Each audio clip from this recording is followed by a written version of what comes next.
Atlantis Marine Park was a theme park in the far north suburb of Perth, and when I was little, going to Atlantis was a whole day event. Yanchep felt so far away, but it was one of those family events that was really special. Like if you got to go to Atlantis, you had the best day ever because there was nothing else like it in Perth at the time.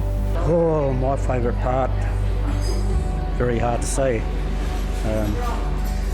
It was every aspect of my job was very enjoyable. It was all good. But, I was sorry to see the place closed.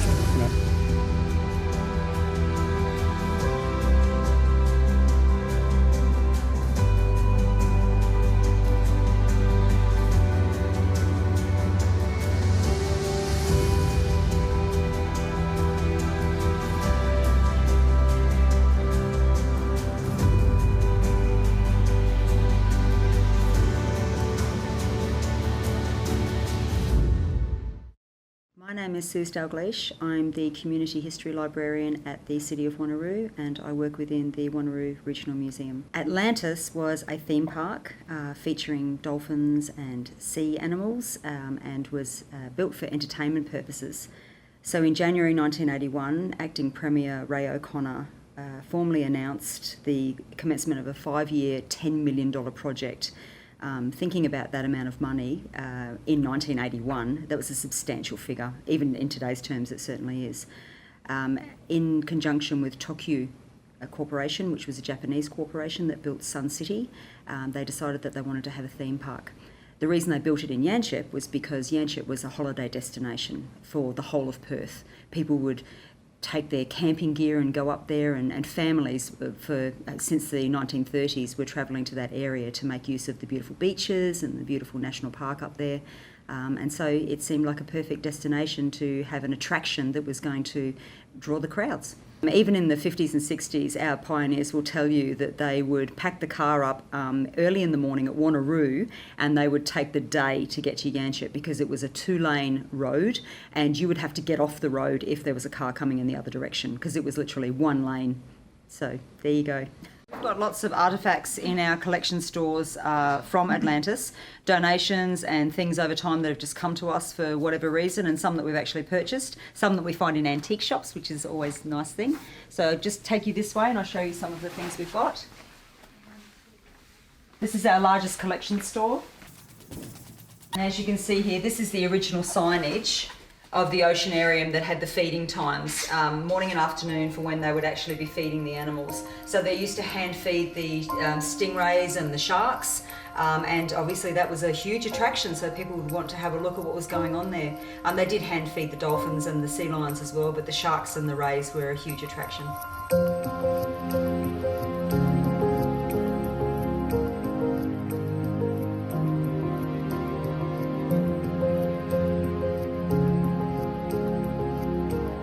My name is Blade Te Aho, and my occupation is a youth support worker at a secondary college in the northern suburbs. I remember it in vivid detail. I remember exactly what I was wearing on that day. I remember the car ride up there with my family. I was actually chosen to be Dolphin Princess for the day, so I was chosen out of the crowd to participate in the dolphin show at one point during the day. I remember walking around and it was predominantly limestone, and I remember the limestone all around. So you had the big statues, but then you also had limestone paths going through everything. It was just visually so gorgeous to look at, and it felt so huge. When you were little, it felt like a massive theme park, and you would spend all day there trying to get through everything.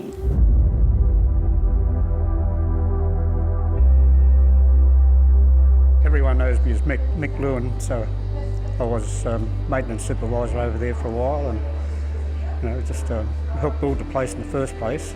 Just working for the nursery, and we done all the pathways and what have you, and just I started off there, and I ended up being maintenance supervisor, so it was a good thing.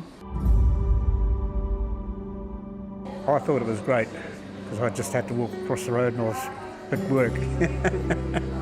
So it worked out great for me, but I loved the place.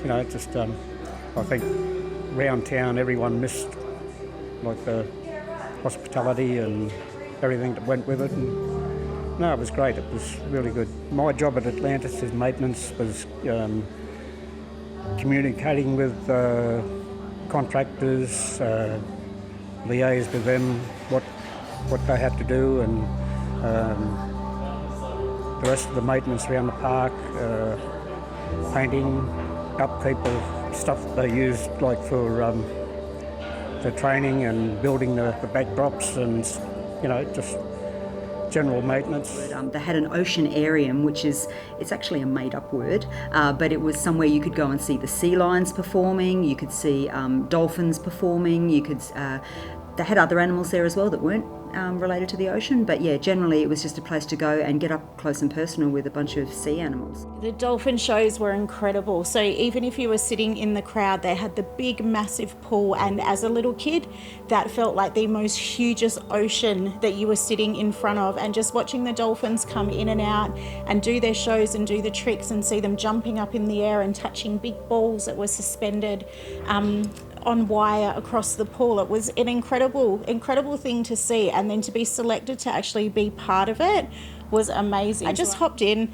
no life jacket, no nothing, kind of just jumped straight in with them, and then the boat started moving, and the trainer said to me, just turn around and have a look at how you're moving. And when I turned around, there were two of the dolphins actually pulling the boat around the pool, and then they stopped in the middle of the pool and had me hold this big massive bar up above my head, and then they made a signal for the dolphins, and the dolphins all jumped over my head. And I remember standing there in this tiny little dinghy in what felt like the biggest pool in the whole entire world, with this bar over my head, and just watching the dolphins come over and all the water falling down. Like, it's one of those things that you will never ever forget, because I don't think I will ever have that experience again. This is a painting that was produced by Carleen, who was a dolphin, in May 1982, and the dolphin would hold the paintbrush in its mouth and would create beautiful artwork just like this one.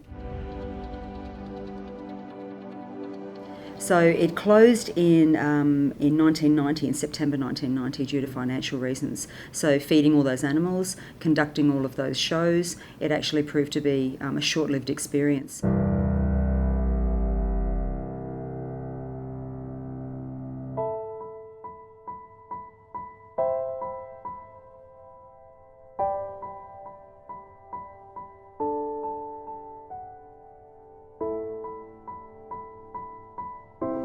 The story that I got why Atlantis closed was virtually not enough bums on seats. Running costs got too expensive, and then the dolphins started reproducing, and I think it was a bit political myself that they were told, they had to expand the pools if they wanted to keep more dolphins in there, and so it was just they couldn't spend any more money, I believe. But it was a sad day.